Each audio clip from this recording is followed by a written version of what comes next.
Hallo. Hallo. Wir sind hier bei Tiemfu in Wilmersdorf. Dieser Laden ist hauptverantwortlich dafür, dass wir ein Restaurant eröffnet haben. Aber warum genau, erzählen wir drinnen. Lass uns reingehen.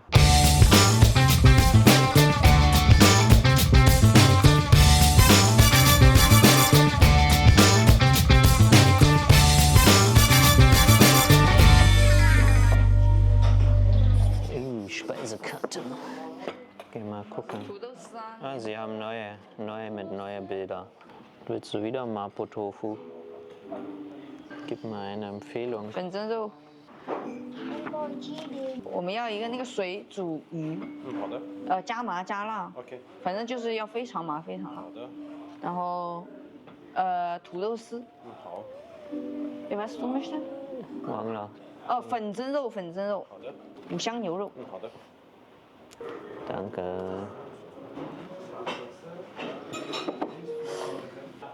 帮我拍摄一下。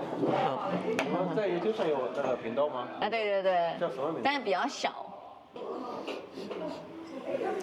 Riecht ein bisschen. Dieser ein bisschen wie nach der Peking Ente hat eine Soße, finde ich. Wir benutzen.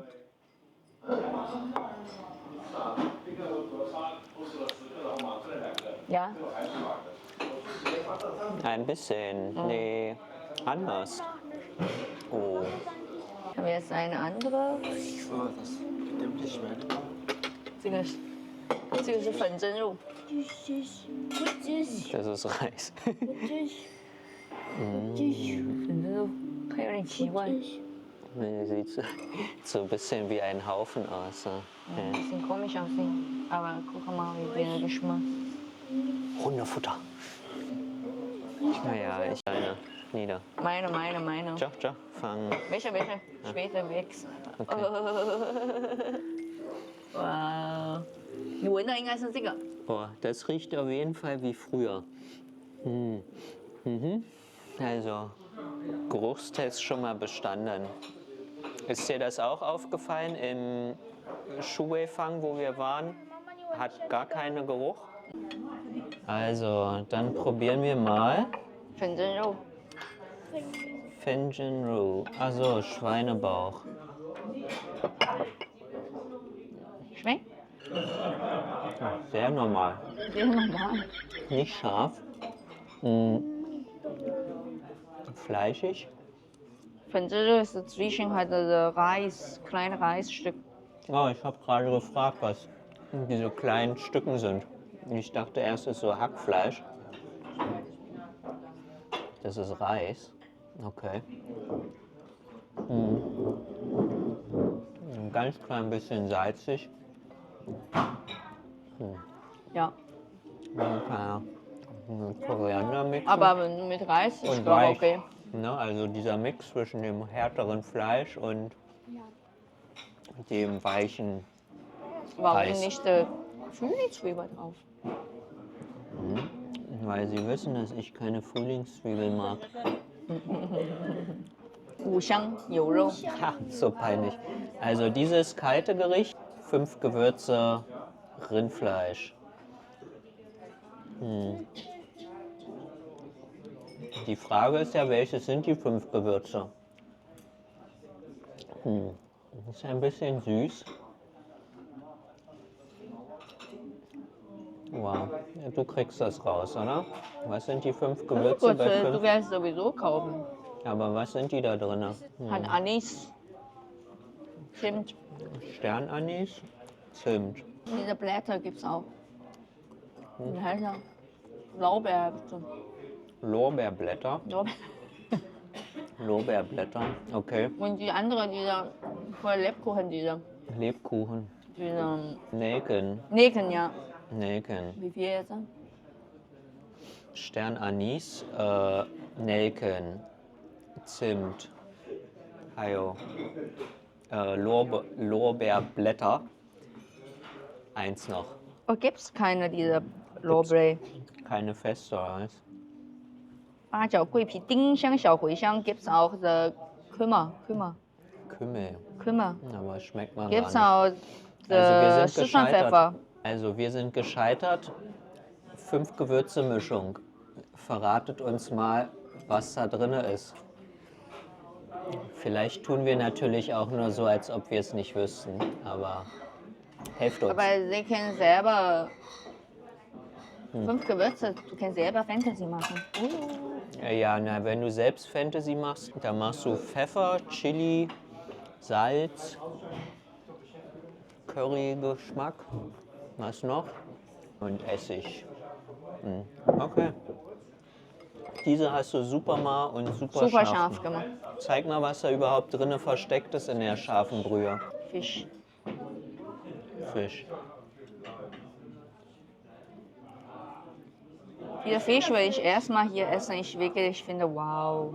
Danach ist immer Glücksspiel. Also wir sind 2015 nach Berlin gekommen und dann gehen wir hier, suchen wir nach Sichuan-Restaurant, weil Lynn hat manchmal ein bisschen Heimweh. Und immer wenn sie ihr Essen essen kann aus ihrer Heimat, dann geht das weg. Das ist so wie Medizin gegen Heimweh. Und dann waren wir hier essen im Restaurant und ja, dann erste Mal findest du super lecker und danach ist manchmal ist lecker, manchmal nicht und irgendwann ist nicht mehr lecker. Und dann fängt Lynn an, selbst zu kochen. Und von da geht ja unsere Geschichte ganz einfach. Ist ein bisschen ähnlich wie bei diesem Gericht nämlich. Dieses Gericht ist in den 80er Jahren entstanden. Und zwar der Koch, der dieses Gericht gemacht hat, hatte einfach Besuch von einem Freund. Zu scharf. Stirbst du? Ich warte.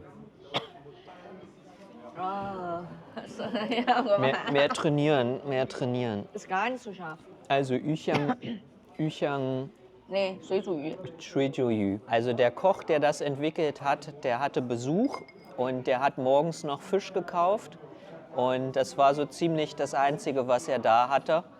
Also Fisch als Hauptzutat. Und dann er hat einfach überlegt, was kann er Warmes machen. Und dann hat er diesen Fisch gekocht, hat ein bisschen Chili rein, hat ein bisschen Gewürze und daraus ist dann dieses Gericht entstanden. Und dieses gleiche Gericht hat er dann in einem Kochwettbewerb nochmal wiederholt und dort hat er den ersten Platz gemacht und dann ist es quasi einfach explodiert. Der Koch ursprünglich ist aus Chongqing und ja, seitdem gibt es das Gericht fest in der Sichuan-Küche. Also ist auch gar nicht so alt. Bei Lynn war es ganz einfach, sie hat angefangen zu kochen. Aber in China dieses Fresh Fish. Ja, ja. Fresh, dieser natürlich von das andere, aber auch sehr soft Fisch. Weil ich liebe Soft Fish. Tut das sauer sein? Wow, das ist aber sauer. So, ne? Aber diese handgeschneideten, manche Laden hat eine Maschine. Es kitzelt so ein ganz bisschen die Chili auf der Zunge. Ja, das war's. Also Dieser ist auch der Sichuan-Style kochen, damit ein bisschen lecker. Essig, Weißessig. Tragödie letztes Mal war einfach, dass in dem Restaurant, was ja danach benannt ist, einen starken Sichuan-Geschmack zu haben, haben wir den überhaupt nicht entdeckt und waren ein bisschen enttäuscht. Und die Geschichte hier in Thiemphu ist ja eigentlich, dass uns dasselbe passiert ist, nur ein paar Jahre früher. Und das ist immer die Herausforderung natürlich besonders für Lynn, aber auch für mich, wo wir so lange in Sichuan waren, immer wieder diesen Geschmack zu finden. Ja, und das braucht ein Koch aus Sichuan, der auch dort gelernt hat oder dort richtig lange gelebt hat, der diesen Geschmack verinnerlicht hat. Weil wenn man seinen eigenen Geschmack aus seiner Heimatstadt mitbringt, wo auch immer man aus China herkommt, wir haben gelernt, im letzten Restaurant kam der wohl aus Hunan, dann geht man immer ein bisschen am Geschmack vorbei und ist dann leider nicht, was ja, kann man authentisch nennen oder Mein traditionell. Essen mal ist nicht von Hunan. Zhejiang oder was? Ja. Ja, aber bis jetzt sieht das hier ganz gut aus und ich werde gleich den Fisch noch probieren. Ich muss aber noch ein bisschen neutralisieren. Nicht genug gewürzig. Aber dieser Fisch war sehr lecker. Oh, Sehr weich. guckt euch das an. Also da sitzt noch oben der Sichuan-Pfeffer Sichuan-Pfeffer. drauf. Lin hat extra mar und extra scharf gemacht. Also wir brechen den Dreh in 3, 2, 1 ab. Aber der nicht so scharf. Oh, war super heiß. Oh. 这，谢谢，谢谢。算你啊。 Oh. Wow, mir kommen die Tränen. Nein, Spaß. Warum ist es nicht so scharf? Ja. Weil der Chili vielleicht der benutzt nicht. Aber der Fisch ist so weich. Wow. Der benutzt dieser Fisch, ich weiß welcher. Sag's uns. Komm, Ich weiß nicht, wie heißt es auf Deutsch. dann auf Chinesisch. Nee, warte. Aber diese kriegt jeder deutsche Supermarkt. Sag mal, Chinesisch. 鲶鱼，越南鲶鱼，越南鲶鱼， Yunnan Nianyu. 鲶鱼，鲶鱼。 Übersetzung in die Nian Kommentare. Komm, immer aktivieren. Und die Glocke gleich mit. Der ist super weich. Diese kriegt auch jeder deutsche Supermarkt. Aber deinen extra Sichuan-Pfeffer merke ich noch gar nicht. Und super scharf auch nicht. Wir sind vorbereitet. Nee, jetzt nicht so scharf. Lass mal kurz überlegen. Wir sind ja hier live. Wenn das Video draußen ist, sind wir fast da angekommen, wo es das schärfste Essen in Sichuan gibt. Wo? In der Stadt gibt es ein extra Feuerfest, allerdings erst im August. Und wir werden sterben. Welcher Aber Zirgung oder wie? wir sind trainiert. Nee, in Xichang. Xishan ist nicht so scharf. Sie haben extra super scharfe Essen. Du hast das nur noch nie gegessen.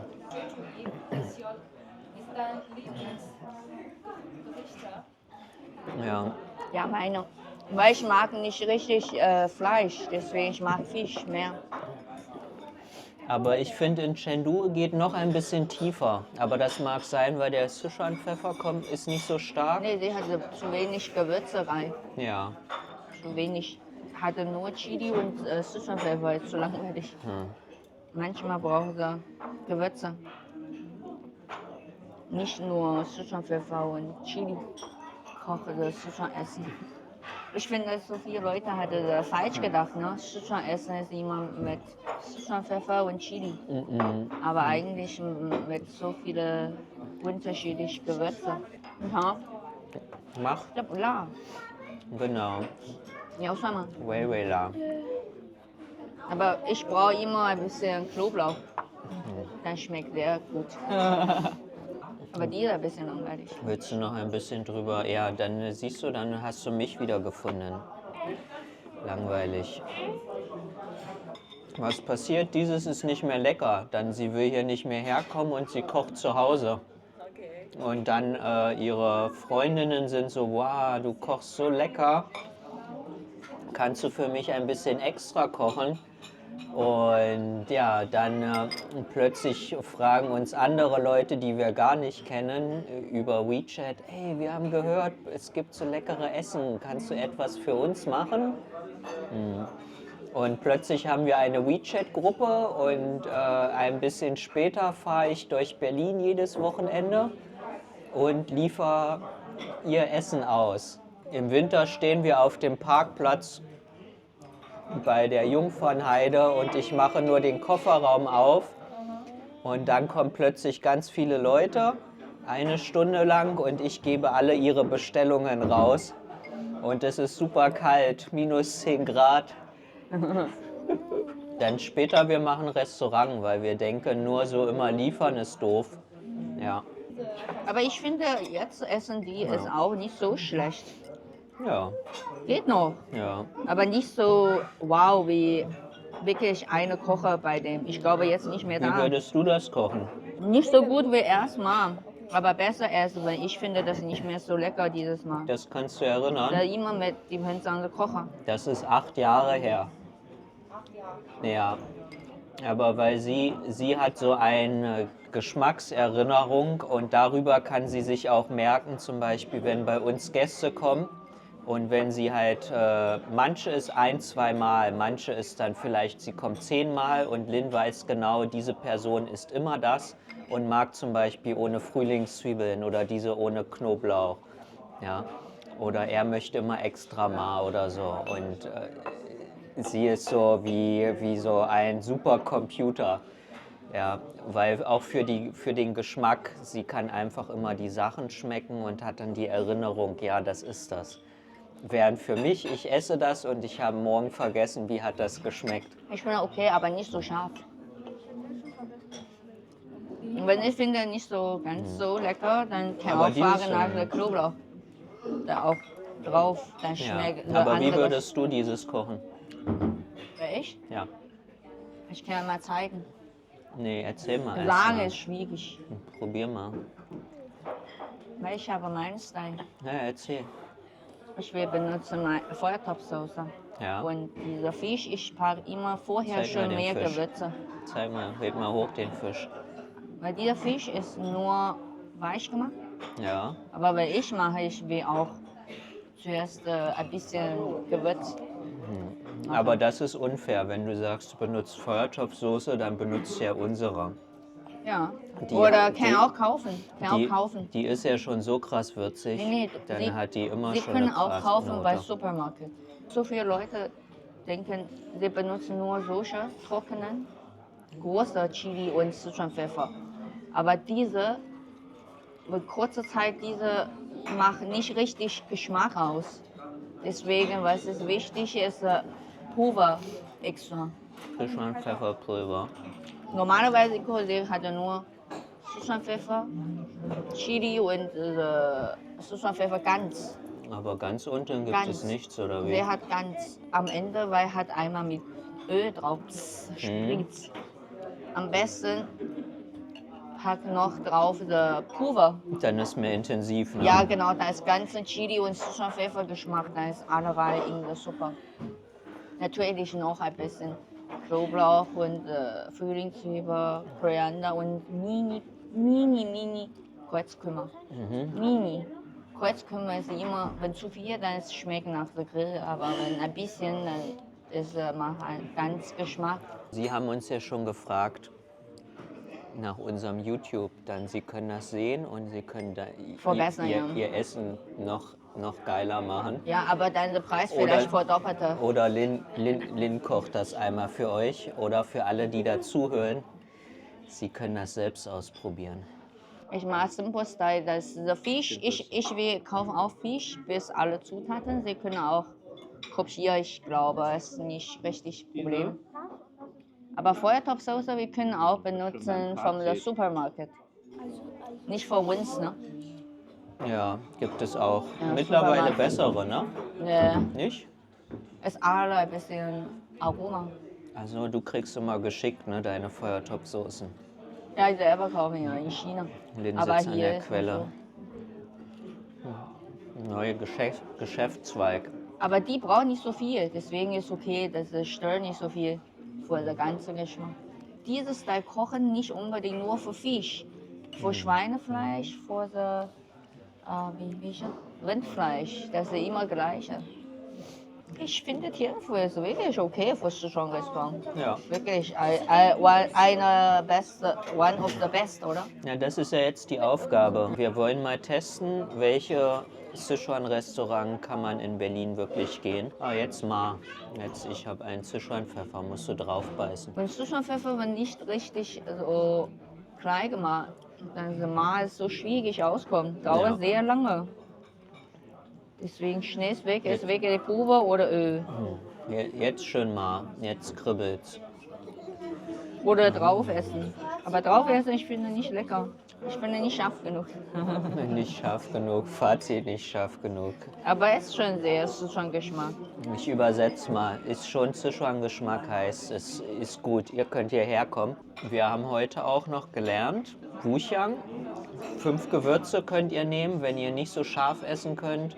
Langweilig aber. Oder die geschnittenen Kartoffeln könnt ihr nehmen, wenn ihr nicht so scharf essen. Also die Sichuan-Küche hat auch nicht scharfes Essen. Für mich persönlich, ich fand heute ist wirklich krasser Unterschied. Vor der letzten Folge waren wir ja auch essen und dachten, wir sind in einem Sichuan-Restaurant.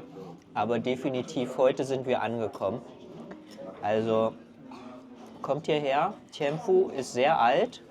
gibt es schon super lange.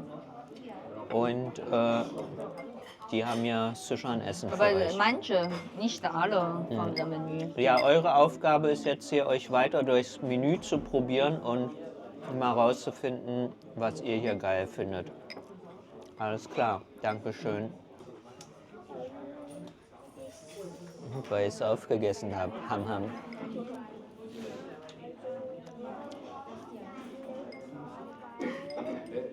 Du hast kein Mikro, du musst super laut sein.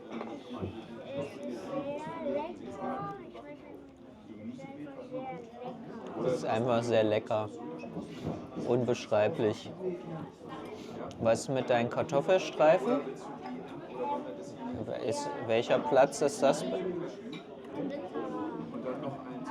Weil es ein zweiter Platz. Das ist zweiter. Und das ist erster. Das ist erster. Oh. Weil Fisch ist sehr lecker, ja. Also, ein richtiger Sichuan-Junge. Wir essen jetzt weiter. Hier geht's für euch zum nächsten Video. Und wenn ihr noch Geduld habt, dann nächsten Samstag, 11 Uhr, geht's weiter mit uns im Sichuan-Restaurant in Steglitz.